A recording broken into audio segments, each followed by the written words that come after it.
Tapat, matatag at maaasahan balitang tama at totoo lamang dito sa Pilipinas Network. Magandang araw sa ating mga kababayan sa Pilipinas at sa buong mundo. Huwag kalimutang pusuan ang video, sumubaybay at pindutin ang patingaw upang lagi kayong updated sa balita. Simulan na natin.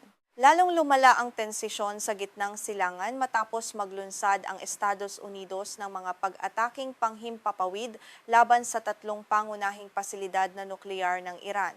Tinamaan sa operasyon ang Fordow, Natanz at Isfahan noong madaling araw ng Hunyo 22, 2025. Nagdulot ang direktang pakikialam ng Washington ng pangamba tungkol sa posibleng paglawak ng digmaan sa rehiyon. Ayon sa pamahalaan ng Estados Unidos, layunin ng operasyon na sirain o lubhang pahinain ang kakayahan ng Iran sa pagpapayaman ng uranium at ang mas malawak nitong programang nuklear. Naganap ang pag-atake habang nagpapatuloy ang hayagang digmaan sa pagitan ng Israel at Iran. Gumamit ang Estados Unidos ng 7 eroplanong pambomba na B-2 sa operasyon. 14 na malalakas na bombang dinisenyo upang tumagos sa makakapal na bato at konkreto ang ibinagsak sa Fordow at Natanz. Tinamaan naman ang pasilidad sa Isfahan ng mga misilang inilunsad mula sa mga sasakyang pandagat ng Amerika. Ilang araw bago ang operasyon, sinabi ni Pangulong Donald Trump na magpapasya siya sa loob ng 2 linggo kung direktang makikialam ang Estados Unidos. Gayunman, inilunsad ang pag-atake makalipas lamang ang halos 2 araw. Hindi inilabas ng Washington ang lahat ng salik na humubog sa tiyempo ng desisyon. Naganap din ang operasyon matapos ang mga pag-uusap sa Geneva sa pagitan ng Iran at mga kinatawan ng mga bansang Europeo. Hindi nagbunga ang mga talakayan ng isang malinaw na kasunduan bagaman iniwan ng mga panig na bukas ang posibilidad ng karagdagang diplomasya. Isa sa pinakamalaking alalahanin ng Estados Unidos, Israel at mga bansang Europeo ang patuloy na pagdami ng pinayamang uranium ng Iran. Ayon sa Pandaigdigang Ahensiya sa Enerhiyang Atomiko, tinatayang mayroon ang Iran ng humigit kumulang 441 kilo ng uranium na pinayaman hanggang 60% bago nagsimula ang malawakang pag-atake. Mas mataas ang 60% ang antas kaysa karaniwang kinakailangan para sa karamihan ng paggamit na sibilyan. Malapit din ito sa 70% ang karaniwang inilalarawan bilang antas na maaaring gamitin sa sandatang nuklear. Gayunman, kailangan pa ng karagdagang pagpapayaman at iba pang teknikal na hakbang bago makagawa ng isang bombang nuklear. Patuloy na iginiit ng Iran na mapayapa ang layunin ng programang nuklear nito. Gayunman, nanatiling may pagdududa ang Estados Unidos, Israel at ilang bansang kanluranin tungkol sa pangmatagalang layunin ng Tehran. Bago ang pag-atake ng Estados Unidos, naglunsad ang Israel ng malawakang operasyong militar sa loob ng Iran noong Hunyo 13, 2025. Tinamaan nito ang mga pasilidad na nuklear, mga himpilan ng misil, mga base militar at mga tauhang kaugnay ng pamunuan sa seguridad ng Iran. Hindi ito ang unang direktang pag-atake ng Israel sa loob ng Iran. Nagsagawa na ang Israel ng limitadong pag-atake noong Abril 2024 at mas malawak na mga pagsalakay noong Oktubre ng taong iyon. Gayunman, ang operasyon noong Hunyo 2025 ang pinakamalawak na direktang pag-atake ng Israel sa Iran hanggang sa panahong iyon. Nagbukas ang operasyon ng 12 araw na hayagang digmaan sa pagitan ng dalawang bansa. Sa mga sumunod na araw, naglunsad ang Iran ng daan-daang balistikong misil at mga sasakyang panghimpapawid na walang piloto laban sa Israel. Tinamaan ng Tel Aviv, Haifa at iba pang mga lungsod at pasilidad. Umalingaw-ngaw ang mga babala sa himpapawid habang inutusan ang mga residente na magtago sa mga kanlungan laban sa pambobomba. Napabagsak ng maraming patong ng depensang panghimpapawid ng Israel ang malaking bahagi ng mga misil at sasakyang walang piloto. Pangunahing ginamit laban sa mga balistikong misil ang mga sistemang Arrow kasama ang David Sling, Patriot at sistemang THAAD ng Estados Unidos. Hindi lamang ang sistemang Iron Dome ang ginamit sa pagharang. Pangunahing idinisenyo ang Iron Dome laban sa mga rocket at iba pang sandatang may mas maikling abot, samantalang ang mga sistemang Arrow ang mas angkop laban sa mga balistikong misil na inilunsad mula sa Iran. Sa kabila ng malawak na pagharang, may ilang misil na nakalusot at nagdulot ng pagkamatay, pagkasugat at malaking pinsala. Tinamaan ng mga gusaling tirahan, pasilidad pang industriya at maging ang isang pangunahing pagamutan sa timog ng Israel. Ipinakikita nito na kahit makabago ang mga sistema ng depensang panghimpapawid, hindi nito kayang pigilan ang lahat ng banta. Ang sabay-sabay at maramihang pagpapadala ng mga misil at sasakyang walang piloto ay maaaring magbigay ng matinding pressure sa anumang sistemang panlaban. Sa kabilang panig, naging malawak din ang pinsalang idinulot ng mga pag-atake ng Israel sa loob ng Iran. Iniugnay ng ilang ulat ang katumpakan ng mga operasyon sa matagal na paghahanda sa paniktik, pagmamanman mula sa himpapawid, mga larawan mula sa satellite at posibleng mga lihim na operasyon sa loob ng Iran. Gayunman, hindi pa malayang nakukumpirma ang buong lawak ng mga sinasabing lihim na operasyon. Hindi rin dapat ipalagay na iisang salik lamang ang dahilan ng kakayahan ng Israel na tamaan ng mga target sa loob ng Iran. Kabilang sa mga nasawi sa mga pag-atake ng Israel ang ilang matataas na commander ng militar at mga siyentipikong kaugnay ng programang nuklear. Nagdulot ito ng malaking dagok sa estruktura ng pamumuno sa militar at seguridad ng Tehran. Gayunman, nanatiling mahirap wasakin ang ilang pasilidad na nakabaon ng malalim sa ilalim ng lupa. Ang Fordo ay itinayo sa ilalim ng isang bundok at protektado ng makapal na bato at konkreto. Dahil dito, limitado ang kakayahan ng mga karaniwang bombang dala ng Israel na lubusang sirain ang pasilidad. Ang Estados Unidos lamang ang may eroplanong B-2 at malalaking bombang GBU-57 na partikular na dinisenyo upang tumagos sa mga target na nakabaon ng malalim. Upang maunawaan ang kasalukuyang tunggalian, mahalagang balikan ang kasaysayan ng ugnayan ng Iran, Israel at Estados Unidos. Bago ang Rebolusyong Islamiko noong 1979, malapit ang Iran sa Washington at mayroon itong malawak ngunit kadalasang hindi lantad na ugnayan sa Israel. Nagbigay ang Iran ng pagkilalang de facto sa Israel noong 1950. Sa ilalim ng pamahalaan ni Shah Mohammad Reza Pahlavi, nagkaroon ng pagtutulungan ang Iran at Israel sa kalakalan, enerhiya, paniktik at ilang usaping militar. Nagbago ang ugnayan matapos ang Rebolusyong Islamiko noong 1979. Napatalsik ang pamahalaan ng Shah at pumalit ang sistemang teokratiko sa ilalim ni Ayatollah Ruhollah Khomeini. Ginawang sentral ng bagong pamahalaan ang pagtutol sa Estados Unidos at Israel sa patakarang panlabas nito. Tinawag ng mga pinuno ng Iran ang Estados Unidos na dakilang satanas at itinuring ang Israel bilang isang pangunahing kalaban sa rehiyon. Lalong lumalim ang hidwaan ng salakayin ng mga militanteng estudyante ang Embahada ng Estados Unidos sa Tehran noong Nobyembre 1979. 52 Amerikanong diplomat at mamamayan ang binihag sa loob ng 444 na araw. Pinutol ng Estados Unidos ang diplomatikong ugnayan nito sa Iran noong Abril 1980. Mula noon, nagpatuloy ang mga parusang pang-ekonomiya, lihim na operasyon tunggalian sa paniktik at mga alitan sa pamamagitan ng mga kapanalig na grupo sa rehiyon. Lalo pang tumindi ang tensisyon sa panahon ng pamumuno ni Pangulong Mahmoud Ahmadinejad mula 2005 hanggang 2013. Gumamit siya ng matitinding pahayag laban sa Israel at nanawagan sa pagkawala ng tinatawag niyang rehimeng siyonista. Ang isa sa kanyang mga pahayag ay malawak na isinalin bilang panawagang burahin ang Israel sa mapa. Gayunman, pinagtatalunan ng eksaktong salin ng kanyang mga sinabi. Sa kabila nito, malinaw na naging matindi ang kanyang pagtutol sa pag-iral at patakaran ng Israel. Ipinahayag naman ng Israel na hindi nito pahihintulutang makakuha ang Iran ng sandatang nukleyar. Itinuring ng pamahalaan ng Israel ang programang nuklear, mga balistikong misil at suporta ng Iran sa mga armadong grupo bilang magkakaugnay na banta sa pambansang seguridad nito. Bago ang digmaan noong Hunyo 2025, nagkaroon na ng ilang direktang palitan ng pag-atake. Noong Abril 1, 2024, winasak ng isang pag-ataking iniuugnay sa Israel ang gusaling konsular ng Iran sa Damascus, Syria. Nasawi sa insidente ang ilang opisyal ng Islamic Revolutionary Guard Corps kabilang ang mataas na commander na si Mohammad Reza Zahedi. Bilang tugon, naglunsad ang Iran ng mahigit 300 misil at sasakyang panghimpapawid na walang piloto laban sa Israel noong Abril 13, 2024. Napabagsak ang karamihan sa mga sandatang iyon sa tulong ng Estados Unidos at iba pang mga kaalyado. Gayunman, ipinakita ng insidente ang paglipat mula sa dating lihim na tunggalian tungo sa direktang palitan ng pag-atake. Mahalaga rin sa kasalukuyang krisis ang desisyon ni Trump noong kanyang unang termino na iurong ang Estados Unidos mula sa kasunduang nuklear na JCPOA noong 2018. Iginiit ni Trump na hindi sapat ang kasunduan dahil pansamantala lamang ang ilang paghihigpit nito. Ayon sa kanya, hindi rin ganap na saklaw ng kasunduan ng programang balistikong misil ng Iran at ang mga gawain nito sa rehiyon. Matapos ang pag-urong ng Estados Unidos at muling pagpapataw ng mga parusa, unti-unting nilampasan ng Iran ang ilang limitasyong itinakda ng JCPOA.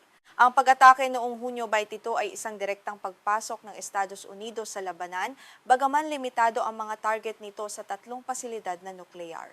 Hindi inaprubahan ng maaga ng Kongreso ang operasyon dahilan upang magkaroon ng pagtatalo tungkol sa saklaw ng kapangyarihan ng Pangulo. Ipinagtanggol ng Administrasyong Trump ang operasyon bilang paggamit ng kapangyarihang konstitusyonal ng Pangulo upang protektahan ang pambansang interes ng Estados Unidos. Gayunman, sinabi ng ilang mambabatas na dapat munang humingi ng pahintulot ang Pangulo bago maglunsad ng pag-atake laban sa ibang bansa. Hindi sapat na tawaging isang paunang pag-atake lamang ang operasyon dahil pinagtatalunan kung may agarang pag-atake mula sa Iran na kailangang pigilan. Malinaw gayunman na direktang gumamit ng puwersang militar ang Estados Unidos laban sa mga target sa loob ng teritoryo ng Iran. Ang 12 araw na digmaan ay nagdulot ng mga paglikas, pagkansela ng mga biyahe sa himpapawid at paghihigpit sa himpapawid ng ilang bansa. Maraming kumpanya ng eroplano ang nagbago ng mga ruta upang maiwasan ang mga lugar na may mataas na panganib. Naapektuhan din ang kalakalan turismo, siguro sa pagpapadala at gastos sa transportasyon. Nagkaroon ng pangamba na maaaring kumalat ang labanan sa mga base militar ng Estados Unidos at sa mga rutang ginagamit sa pandaigdigang kalakalan ng enerhiya. Isa sa pinakamalaking panganib ang posibleng pagkagambala sa kipot ng Hormuz. Isa ito sa pinakamahalagang lagusan ng enerhiya sa mundo at dinaraanan ng humigit kumulang 20% ng pandaigdigang pagkonsumo ng langis at produktong petrolyo. Ang malawak at matagal na pagkagambala rito ay maaaring magpataas sa presyo ng langis, gastos sa transportasyon at presyur sa inflasyon sa maraming bansa. Maaari rin itong maapektuhan ng mga bansang umaasa sa langis at likas na gas mula sa gitnang silangan. Gayunman, ang ganap na pagsasara ng kipot ay makapipinsala rin sa Iran dahil ginagamit nito ang parehong ruta sa pagluluwas ng enerhiya at kalakalan. Dahil dito nananatiling hindi tiyak kung pipiliin ng Tehran ang isang hakbang na maaaring magdulot din ng malaking pinsala sa sarili nitong ekonomiya. Sa kabuuan, ng krisis ay hindi lamang tunggalian sa pagitan ng Israel at Iran. Direktang kinasasangkutan na rin ito ang Estados Unidos at may kakayahang makaapekto sa seguridad, kalakalan at presyo ng enerhiya sa iba't ibang bahagi ng mundo. Maari ring samantalahin ng mga armadong grupong ekstremista ang anumang pangmatagalang kaguluhan at paghina ng seguridad sa rehiyon. Habang nananatiling bukas ang posibilidad ng diplomasya, anumang bagong pag-atake o maling pagtantiya ay maaaring muling magpalawak sa labanan. Inilunsad ng higanteng kumpanya ng depensa ng Amerika, ang Lockheed Martin, ang bago nitong mas murang interceptor missile na PAC-3 ACE para sa tanyag na Patriot Air Defense System.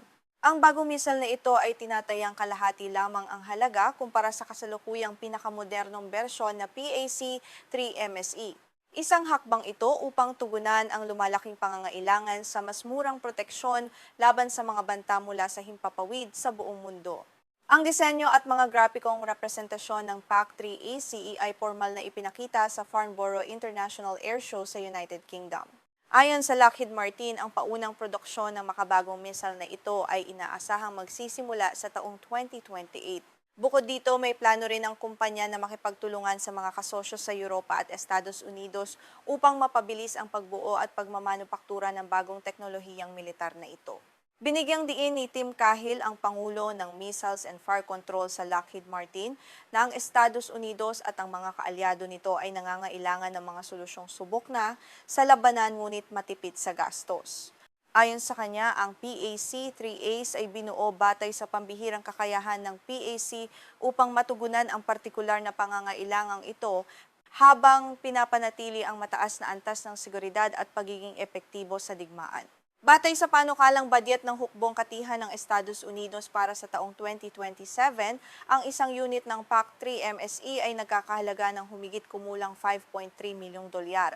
Dahil dito, ang bagong PAC-3 ACE ay tinatayang magkakaroon ng presyong $2.5 milyong lamang bawat isa. Ang malaking bawas presyong ito ay naglalayong gawing mas abot kaya ang depensang panghimpapawid para sa mga bansang may limitadong pondo, ngunit may mataas na banta. Para sa karagdagang konteksto, ang mas lumang modelo na PAC-2 GEMT ay kasalukuyang ibinebenta ng Estados Unidos sa halagang 2 hanggang 4 na milyong dolyar bawat isa, sa kabila ng mas mababang kakayahan nito kumpara sa PAC-3 MSE. Dahil dito, ang pagpapakilala sa PAC-3 ACE ay nag-aalok ng mas mataas na antas ng teknolohiya sa mas mababang halaga na nagbibigay ng mas magandang opsyon para sa mga modernong sandatahang lakas. Upang mapababa ang presyo ng bagong missile, ipinaliwanag ni Cahill na magsasagawa ang Lockheed Martin ng mga bawas gastos sa ilang pinakamahal na bahagi nito. Kabilang dito ang paggamit ng mas simpleng solid fuel rocket motor, pati na rin ang pagbabago sa mga sensor at seeker na ginagamit sa pagtukoy at pag-target sa mga kalaban. Ang mga pagbabagong ito ay hindi makakaapekto sa pangunahing paggana ng missile laban sa mga banta. Ang pangunahing layunin ng PACEs ay punan ang malaking agwat sa pagitan ng mga murang interceptor para sa mga drone at ng mamahaling PACE-ACEC. Sa kasalukuyan, ang paggamit ng $1,000,000 na missile laban sa mga murang drone ay itinuturing na hindi praktikal at magastos. Sa pamamagitan ng bagong missile na ito, magkakaroon ang mga militar ng mas balanseng opsyon sa pagtatanggol sa kanilang nasasakupang himpapawid. Idinisenyo ang PAC-3 Ace partikular na para labanan ang mga target na gumagamit ng air-breathing engines tulad ng mga eroplano at cruise missiles, gayon din ang mga short-range at ilang long-range ballistic missiles. Nilinaw ng Lockheed Martin na ang missile na ito ay hindi ginawa para sa mga maliliit at murang unmanned aerial vehicles o UAVs dahil may iba pang mga sistema na mas angkop at mas mura para sa ganoong uri ng banta. Ang pagpapakilala ng mas murang missile na ito sa isang European Air Show ay nagpapakita ng estratehiya ng industriya ng depensa ng Amerika na samantalahin ang malawakang muling pag-armas sa Europa. Ang digmaan sa Ukraine ay nagdulot ng matinding pangamba sa seguridad na nagtulak sa maraming bansa na maglaan ng mas malakarang budget para sa kanilang depensa at maghanap ng mabilis at murang mga solusyon sa seguridad. Nangyayari ang hakbang na ito habang ang mga pamahalaan sa Europa ay aktibong naghahanap ng mga paraan upang mabawasan ang kanilang pagdepende sa mga armas mula sa Estados Unidos. Nais ng mga bansang ito na palakasin ang kanilang sariling lokal na industriya ng depensa. Gayunpaman, ang alok ng Lockheed Martin ay nagbibigay ng kompromiso sa pamamagitan ng pagpapahintulot sa lokal na produksyon sa loob mismo ng Europa. Inihayag ni Cahill na ang kanyang pangunahing layunin ay magdala ng bagong kakayahan at mabilis itong gawing isang missile na may buong pinagmulang European. Nais niya ang PAC-3 ACE ay tuluyang maging isang ganap na produkto ng Europa na binuo at ginawa doon gamit ang mga lokal na pasilidad at manggagawa. Ito ay upang mas maging kaakit-akit ang produkto sa mga pamahalaang nagnanais ng soberanya sa kanilang depensa. Kasalukuyan nang nakikipag-usap ang Lockheed Martin sa ilang hindi pinangalan ng bansa sa Europa para sa proyektong ito. Ang estratehiyang ito ay hindi lamang naglalayong magbenta ng mga armas kundi bumuo ng pangmatagalang pakikipagtulungan sa industriya ng depensa sa rehiyon. Ang ganitong uri ng kooperasyon ay inaasahang magpapalakas sa kakayahan ng NATO na magkasamang tumugon sa anumang banta sa hinaharap. Ang Patriot system ay naging isa sa pinakahinahangad na air defense system sa buong mundo matapos sumiklab ang digmaan sa Ukraine. Ang pagiging epektibo nito sa aktwal na labanan ay nagpatunay sa kahalagahan nito sa modernong digmaan. Maraming bansa ang napilitang muling suriin ang kanilang mga depensang panghimpapawid na nagresulta sa biglang pagtaas ng mga order para sa sistemang ito mula sa iba't ibang panig ng mundo. Ang Patriot ay kinikilala bilang ang tanging sistema na may napatunayang kakayahan na humarang sa mga advanced na Iskander-M ballistic missiles na ginagamit ng Russia. Ang kakayahang ito ay nagbigay sa Ukraine ng mahalagang proteksyon para sa kanilang mga kritikal na infrastruktura at mga sibilyan. Dahil dito, ang tagumpay ng Patriot sa Ukraine ay nagsilbing pinakamahusay na patalastas para sa kalidad ng teknolohiyang militar ng Amerika. Bukod sa Europa, ang lumalalang tensyon at tunggalian sa Middle East ay nag-ambag din sa lalong pagtaas ng pangangailangan para sa Patriot system. Ang mga pag-atake gamit ang mga ballistic missiles at drones sa rehiyong ito ay nagpakita ng kahalagahan ng pagkakaroon ng isang maaasahang air defense shield. Ito ay nagdulot ng karagdagang presyon sa mga tagagawa ng armas upang mapabilis ang kanilang produksyon. Ang sabay-sabay na krisis sa iba't ibang bahagi ng mundo ay naglantad sa mga limitasyon at bottleneck sa kapasidad ng produksyon ng industriya ng depensa sa kanluran. Nahihirapan ang mga kumpanya na tapatan ang mabilis na pagkonsumo ng mga munisyon sa mga aktwal na labanan. Ang pagpapakilala ng mas simpleng disenyo ng PAC-3 ACE ay nakikitang solusyon upang mapabilis ang paggawa at mapunan ang kakulangan sa supply. Ang pagunlad na ito ay may malaking implikasyon din para sa mga kaalyado ng Estados Unidos sa Asia-Pasipiko, kabilang ang Pilipinas. Sa harap ng tumitinding tensyon sa South China Sea, ang pagkakaroon ng mas murang mga opsyon sa depensang panghimpapawid ay maaaring maging paksang talakayan para sa modernisasyon ng militar sa rehiyon. Ang abot-kayang teknolohiya ay nagbibigay ng mas malawak na pagkakataon para sa kolektibong depensa. Sa modernong digmaan, ang ekonomiya ng depensa ay kasing halaga ng teknolohiya mismo. Ang paggamit ng napakamahaling misay laban sa mas murang mga banta ay maaring magdulot ng mabilis na pagkaubos ng pondo ng isang bansa. Ang PAC-3 ACE ay nag-aalok ng mas balanseng diskarte sa pamamagitan ng pagbibigay ng mataas na antas ng proteksyon nang hindi lubos na nagpapahirap sa pananalapi ng mga pamahalaan at kanilang mga hukbo.